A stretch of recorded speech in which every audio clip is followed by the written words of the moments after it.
Merci de votre fidélité et bienvenue dans la deuxième partie de Soir d'Info. Soir d'Info qui reçoit tout de suite Monsieur Moussa Tine, président de l'Alliance démocratique Pancho. Il fut le mandataire du candidat Khalifa Ababacar Sall. Il fut également directeur de la CADAC et aussi ancien député. Bonsoir Monsieur Tine et merci d'être avec nous ce soir. C'est vrai, c'était ma première vie. Alors, on va démarrer tout de suite cette interview avec l'actualité qui, vous le savez, reste dominée par cette saisine du Conseil constitutionnel par le président de la République, Bassirou Diomaye Faye, pour avis sur une probable dissolution de l'Assemblée nationale. Quelle est, selon vous, l'opportunité de cet acte? D'abord, ce n'est pas à faire. Deuxièmement, ce n'est pas faisable. Ce n'est pas faisable et j'ai déjà dit qu'au fond, aujourd'hui, dissoudre l'Assemblée nationale, même si on en avait la possibilité, on n'en a pas d'ailleurs. Mais même si on en avait la possibilité, ça plongerait notre pays dans une crise profonde. Pour beaucoup de raisons. D'abord, ce n'est pas faisable parce que la Constitution du Sénégal est très claire à ce niveau-là. On ne peut pas dissoudre l'Assemblée nationale durant les 2 premières années de la législature. Des gens me semblent maintenant dire que oui, puisque l'élection avait eu lieu le 31 juillet. Oui, c'est d'abord l'objet de ma seconde question, revenir sur cet article polémique, l'article 87, qui autorise le président de la République à dissoudre l'Assemblée nationale au bout de 2 ans. Mais à partir de quand, justement, cette dissolution peut-elle intervenir? Est-ce à la date du 31 juillet, le jour de l'élection du député, ou plutôt celle du 12 septembre, le jour de leur installation? L'élection du député, le jour de l'élection du député, personne n'était encore élu. Il faut donc au moins attendre la proclamation et autres. Donc il y a tout cela. Mais tout ça, c'est pas... On peut dire, oui, ça c'est la position de Moussa Tine, ça c'est la position de Sarah, c'est la position. Mais au moins, le Conseil constitutionnel a donné une position claire sur le décompte des mandats, sur la durée des mandats, le décompte de la durée des mandats. Lorsqu'il s'est agi d'installer le président Bassirou Diomaye Faye et d'acter la fin du mandat du président Macky Sall, le Conseil constitutionnel n'a pas dit que le mandat de Macky Sall prenait fin à la date de son élection, donc au second tour, mais bien à la date de son installation comme président de la République, coïncidant avec le jour de sa prestation de serment. C'est ça que dit la Constitution. Donc aujourd'hui, pour le Conseil constitutionnel, on compte la durée du mandat à partir de la date de l'installation. Pour les députés aussi, ce n'est pas le jour de l'élection qui va compter, mais c'est le jour de leur installation au niveau de l'Assemblée nationale comme député à l'Assemblée nationale. Mais ils ont été installés un 12 septembre. Un 12 septembre. Donc aujourd'hui, personne ne peut dissoudre l'Assemblée nationale avant le mois de septembre. Comment expliquer que le président de la République, qui est l'autorité aujourd'hui la plus informée et la plus au fait de toutes les lois qui nous régissent, saisisse, si vous dites que ce n'est pas faisable, le Conseil constitutionnel pour avis? Parce que les gens ont un problème technique. Le problème technique qu'ils ont est un problème de gouvernance politique. Le problème en réalité, c'est un problème de gouvernance politique. Nous avons tous combattu Benno Bokk Yakaar. Aujourd'hui, il y a une alternance, il y a la majorité présidentielle, Pastef, qui est au pouvoir. Mais lorsque vous arrivez au pouvoir dans ces conditions-là et vous trouvez une majorité qui n'est pas la vôtre, vous êtes obligé de conjuguer et de dialoguer avec cette majorité. Vous ne pouvez pas l'ignorer parce que c'est une réalité politique. Je les ai combattus, mais aux dernières élections, les Sénégalais avaient décidé de leur confier la majorité à l'Assemblée nationale. Aujourd'hui, le problème, il est un problème technique, il est un problème sérieux. Je comprends ceux qui sont aujourd'hui au pouvoir. Ils ont des lois qu'ils veulent faire passer, ils ne peuvent pas faire passer les lois, ils pensent. Ils doivent faire passer un budget, ils ne peuvent pas faire passer le budget. Le Premier ministre ne veut pas aller faire sa déclaration de politique générale devant une Assemblée nationale qui lui est a priori hostile. Alors donc, qu'est-ce qu'on cherche à faire? On cherche à trouver un résultat. Parce que même le 12 septembre, le problème va rester entier. Pourquoi? Parce que si vous arrivez le 12 septembre, si vous procédez à la dissolution de l'Assemblée nationale, vous allez avoir un problème pour faire voter un budget pour 2025. Pourquoi? Parce que la loi dit que le budget pour l'année prochaine doit être présenté à l'Assemblée nationale au plus tard le 15 octobre. Donc si vous dissolvez l'Assemblée, vous n'avez pas les députés pour vous voter votre budget. Si je vous entends bien, donc impossible d'organiser des élections législatives avant la fin de l'année tout en respectant le code électoral. Absolument, vous ne pouvez pas. Et d'ailleurs, l'autre problème qui va se poser, c'est qu'il y a des gens qui disent, oui, si on dissout l'Assemblée nationale, le président pourra gouverner par ordonnance. Cela n'existe pas au Sénégal. Au Sénégal, ce qu'on appelle les ordonnances à toute fin utile, ça n'existe pas dans la législation sénégalaise.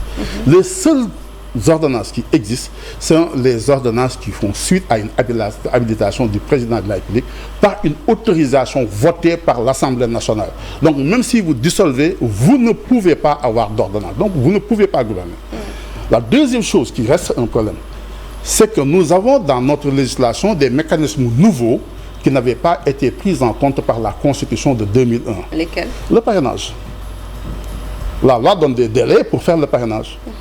Vous devez avoir un budget. Le budget actuel ne prévoit pas. Qu'en est-il justement de l'équation, j'allais venir à ça, l'équation budgétaire, le marathon budgétaire qui se tient d'habitude en fin d'année? D'abord, vous avez deux problèmes. Vous avez d'abord le problème du marathon budgétaire. Si vous dissolvez en septembre, vous ne pouvez pas voter votre budget. Premièrement. Deuxièmement, mais même à l'état actuel des choses, dans le budget du Sénégal aujourd'hui, il n'y a pas de crédit inscrit pour organiser des élections, d'autres élections en 2024. Donc, de toutes les façons, même si vous procédez à la dissolution de l'Assemblée nationale, vous n'allez pas avoir les ressources pour organiser des élections en 2024. Mais dès lors... Donc, à partir de ce moment-là, le problème, c'est pour ça que je disais qu'il y a un problème de gouvernance politique. Vous savez, en politique, on peut avoir de la volonté, on peut vouloir, mais il faut aussi savoir et pouvoir. Il y a des réalités qu'il faut prendre en compte. La réalité de Benno Bokk Yakaar, quelle que soit l'hostilité qu'on peut avoir envers eux, oblige à discuter avec eux, à négocier ce passage. Je rappelle que cette situation n'est pas nouvelle. Lorsque Abdoulaye Wade est élu en 2000, il trouve une majorité socialiste à l'Assemblée nationale. Et on lui dit, vous ne pouvez pas dissoudre l'Assemblée nationale tant que la majorité socialiste ne vote pas une motion de censure contre votre gouvernement. Il a dû discuter, négocier, et ça a abouti à la Constitution de 2001. Donc aujourd'hui, il faut qu'on dépasse nos propres personnes, les hostilités personnelles qu'on peut avoir, les subjectivités personnelles qu'on peut avoir. La gouvernance vous oblige à vous élever au-dessus de tout le monde et à transcender justement les réalités conjoncturelles. Alors, vous avez dit tout à l'heure que l'Assemblée nationale ne pouvait être dissoute. Mais si jamais elle venait à être dissoute, finalement, cette Assemblée, quelle est selon vous la période, quelle serait la période idéale pour organiser des élections législatives dans ce pays? Parce qu'il va falloir organiser ces élections. Il y a deux choses. La première, c'est que légalement, vous ne pouvez dissoudre l'Assemblée nationale avant le 12 septembre. Légalement, à partir du 12 septembre, il est possible pour le président Diomaye Faye, pour n'importe quelle raison, et même sans raison, il est possible de prendre un décret pour dissoudre l'Assemblée nationale. Ce serait tout à fait légal. Personne ne pourrait le lui reprocher. Mais politiquement, ça va lui créer effectivement des problèmes. Pourquoi? Parce qu'il n'aura plus le mécanisme pour faire voter son budget de 2025. Et à la limite, la seule chose qui est prévue dans notre dispositif législatif, c'est de dire lorsqu'au 31 décembre, nous n'avons pas de budget, le président de la République on peut reconduire le budget par 12e sur les services votés. Ça veut dire que si vous le faites, à 2025, vous allez reconduire le même budget et les mêmes programmes que Macky Sall vous a laissé. Donc aujourd'hui, vous êtes obligés. C'est-à-dire qu'il faut que les gens descendent de leurs grands chevaux. Il n'y a pas d'orgueil en politique. Ce n'est pas des affaires de personnes. C'est une affaire d'État, c'est une affaire de République. C'est les valeurs républicaines. C'est en fait de l'éthique de responsabilité. Il faut qu'on sorte justement des hostilités personnelles qu'on peut avoir ici et là et engager la discussion. Nous avons discuté sur des choses plus graves que ça. Nous sommes parvenus à trouver des consensus dynamiques dans notre pays. Aujourd'hui, c'est le moment justement de discuter parce que ceux qui sont aussi au niveau de l'Assemblée, l'actuelle majorité, eux aussi, ils savent que politiquement, la réalité politique a changé. Il y avait une ancienne majorité. Les dernières élections ont révélé qu'il y a une nouvelle majorité, qu'on le veuille ou non, et c'est une majorité passive. Donc, dans ce cas de figure-là, il s'agit pour les hommes politiques de faire preuve et de montrer leur génie personnel pour nous sortir justement de cette impasse. Moussa Tine, le Premier ministre Ousmane Sonko est néanmoins attendu toujours à l'Assemblée nationale pour faire sa déclaration de politique générale conformément à l'article 55 de la Constitution, mais cet exercice n'est toujours pas fait à cause justement d'un problème du règlement intérieur incomplet. Est-ce selon vous, une raison pour le Premier ministre de ne pas tenir sa fameuse déclaration de politique générale? Écoutez, il n'y a pas d'ailleurs de règlement intérieur incomplet à l'Assemblée. C'est faux en fait de dire qu'il y a un règlement intérieur incomplet et il y a un faux règlement intérieur à l'Assemblée. Non, il y a un faux règlement intérieur en circulation à l'Assemblée. Mais un règlement intérieur qui circule à l'Assemblée n'en fait pas un règlement. Il y a un bon règlement intérieur. C'est le règlement intérieur qui a été le dernier à être voté à l'Assemblée nationale et qui a été publié dans le journal officiel. Ce qui lie la République, c'est le journal qui est publié dans le journal officiel. Et ce règlement intérieur existe. Il faut aller le sortir. La seule chose qu'il y a dans ce règlement intérieur, c'est qu'en fait, il y avait des dispositions que nous-mêmes, j'étais là-bas, je faisais partie de la commission, nous avions introduites dans le règlement en disant, vous, le Premier ministre, vous avez 3 mois pour venir faire votre déclaration de politique générale.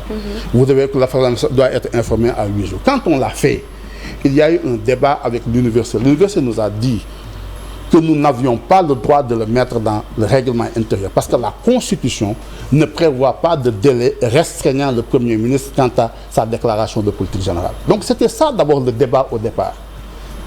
Lorsque les premiers ministres précédents faisaient leur déclaration de politique générale, cela n'existait pas dans le règlement intérieur. Ils l'ont fait sans ces dispositions-là. Ça veut dire que c'est possible de le faire.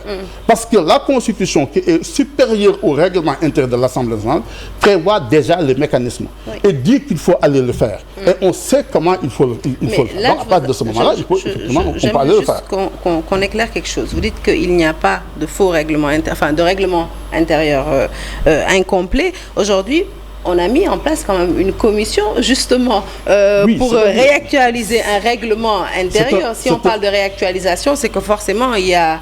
C'est un autre problème.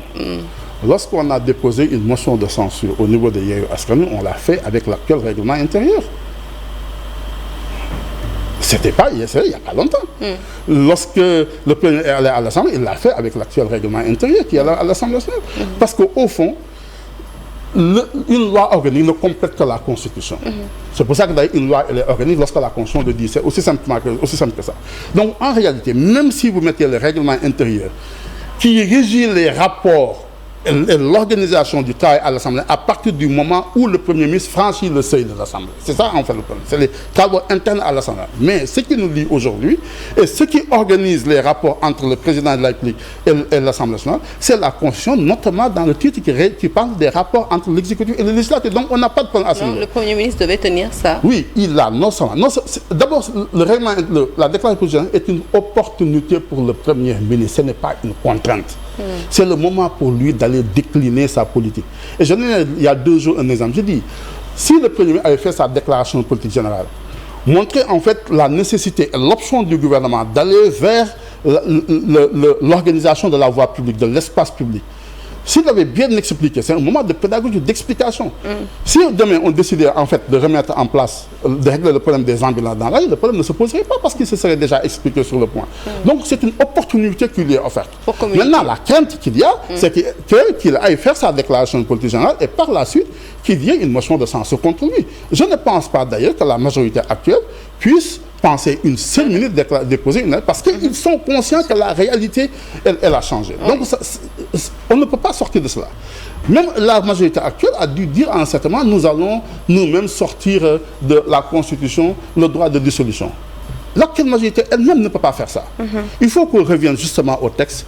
Il faut qu'on revienne dans l'orthodoxie, dans la compréhension et dans l'interprétation des textes parce que c'est cela notre responsabilité. Alors, nous venons d'une très grande crise. On ne peut pas encore nous permettre de faire des approximations sur les textes. L'Assemblée nationale, je le disais tantôt, a mis en place une commission pour réactualiser le règlement intérieur. C'est déjà fait, mais les parlementaires attendent jusqu'ici le feu vert du président de la République sur l'ouverture de la session extraordinaire. Seulement, le président Bassirou Diomaye Faye semble prendre son temps, malgré qu'il soit saisi par le président de l'Assemblée nationale. Est-ce que c'est un bon signe selon vous? Non seulement je pense que d'abord les gens ont une raison de saisir le président de l'Assemblée nationale. Parce que si vous travaillez sur une révision du règlement intérieur, vous le mettez en place, ce qu'il y a de mieux justement pour les dispositions légales qu'il y a dans la Constitution et dans notre règlement intérieur, ce qu'il y a de mieux, c'est que ce soit présenté par le gouvernement. Parce que si les députés présentent cela, ils sont confrontés à des contraintes constitutionnelles.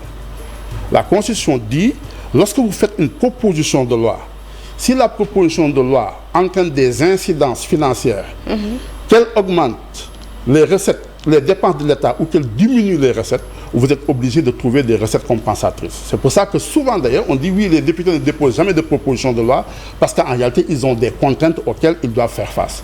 Donc la meilleure chose, c'est que le président de la République lui-même prenne le travail des députés, parce que ces députés y étaient représentés, il n'est même pas obligé de le déposer, il peut lui-même revoir le texte, y mettre en fait les modifications qu'il veut et présenter le texte à l'Assemblée nationale et demander à tout le monde, comme Abdou Diouf l'avait fait lorsqu'on a mis en place la code électorale de 92, demander à tout le monde d'accepter ce texte-là comme étant un consensus dynamique et qui nous permette justement de sortir de la crise que nous traversons. Parce que souvent les gens pensent qu'ils sont en position de force. Aujourd'hui, dire que je ne vais pas à l'Assemblée nationale parce que dans le règlement intérieur de l'Assemblée nationale, il n'y a pas le Premier ministre, c'est un argument qui est recevable a priori. Mais si vous le dites, dites-vous aussi que vous ne pourrez pas aussi présenter un budget avec des crédits du Premier ministre. Vous ne pouvez pas demander à l'Assemblée. Ça ne serait pas légitime. Ça ne serait pas légitime. Et d'ailleurs, que le règlement le dise ou non, mais ça n'a pas d'importance dès lors que la Constitution le dit. Alors, on va essayer d'aller vite parce que le temps qui nous est imparti tire à sa fin. Une autre question, c'est sur la réforme du calendrier électoral. Il y a des acteurs politiques qui, aujourd'hui, proposent le couplage des élections. Qu'est-ce que vous en pensez?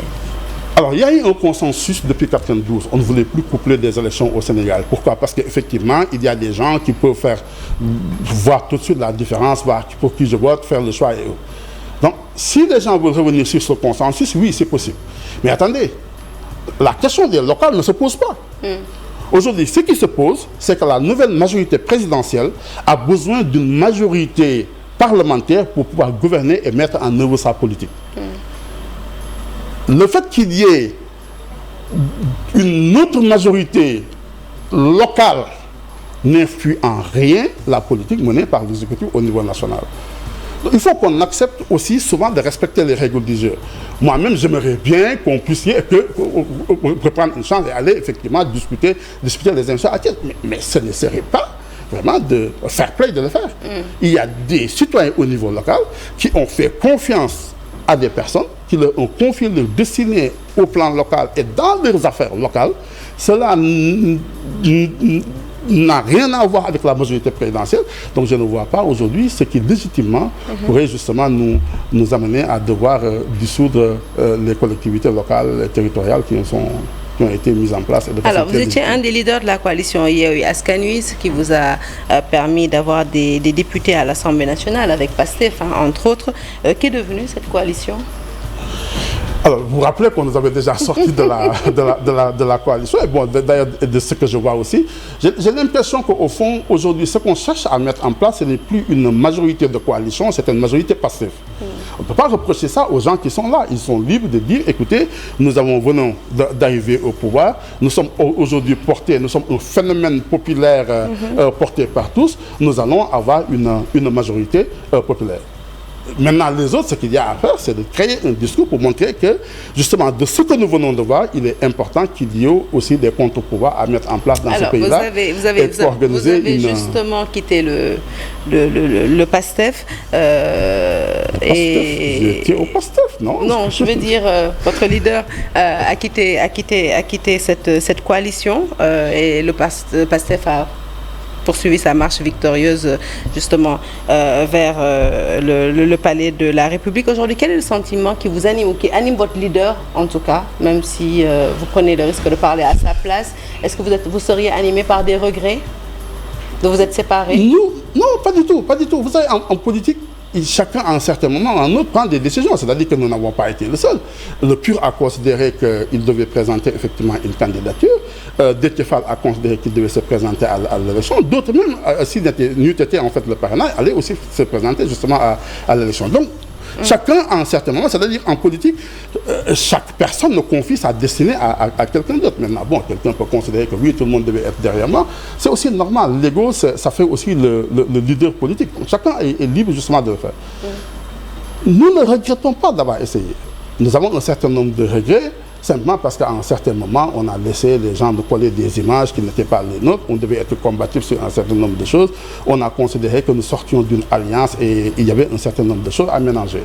On aurait pu être aussi cynique, aussi franc que les gens sur les attaques et les réponses à donner. Ça, mais c'est passé, c'est passé. Aujourd'hui, qu'est-ce qu'il y a lieu de faire? Nous avions fait une proposition aux Sénégalais, nous avions fait une proposition d'hommes, une proposition de programme. Les Sénégalais ont préféré justement la proposition du PASTEF. Nous les félicitons. Et vraiment, très sincèrement, nous les avons félicités très sincèrement. Maintenant, il s'agit pour eux de dérouler et de montrer en réalité non seulement qu'il y a la volonté, mais qu'il y a aussi le savoir-faire. Pour eux de dérouler et pour vous de vous opposer, des nouvelles de Khalifa Sall, très silencieux depuis sa défaite à la présidentielle. Non, on parle d'une coalition en direction des législatives sous son impulsion. Est-ce que vous l'affirmez? Oui, c'est-à-dire qu'au fond, aujourd'hui, beaucoup de leaders se parlent. C'est-à-dire qu'il n'y a pas encore cette coalition-là, comme on en parle. Non, beaucoup de leaders se parlent. C'est normal. Ça s'est passé, rappelez-vous, en 2000, nous venions de sortir justement le PS du pouvoir. En 2001, 11 mois plus tard, comme on le rappelait Babacar Mbengue, le maire de Hann, 11 mois plus tard, on avait mis en place le CPC avec le Parti Socialiste.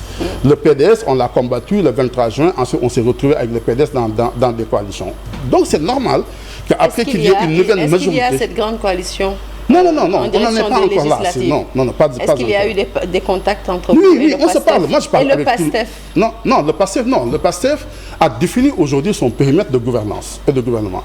Il a montré qu'en fait, il veut gouverner avec les éléments de PASTEF, ce qui était dans le projet, qui ont soutenu le projet. Je dis, ils sont libres, parce que la gouvernance, c'est aussi la gouvernance... C'est gouverner avec ses hommes, oui, comme ils gouvernent avec les hommes, oui, exactement. Donc, ils sont libres justement de le faire. Après, ils en assument après les responsabilités. Il y a deux choses qui sont prévues dans la Constitution. Il y a ce qui gouverne, et la Constitution aussi prévoit une opposition et constitutionnalise l'opposition. Donc, à partir du moment où il y a une opposition constitutionnelle, si vous décidez de dire, voilà mon périmètre de gouvernement, ceux qui ne sont pas dans le périmètre de gouvernement, ils sont effectivement dans l'opposition.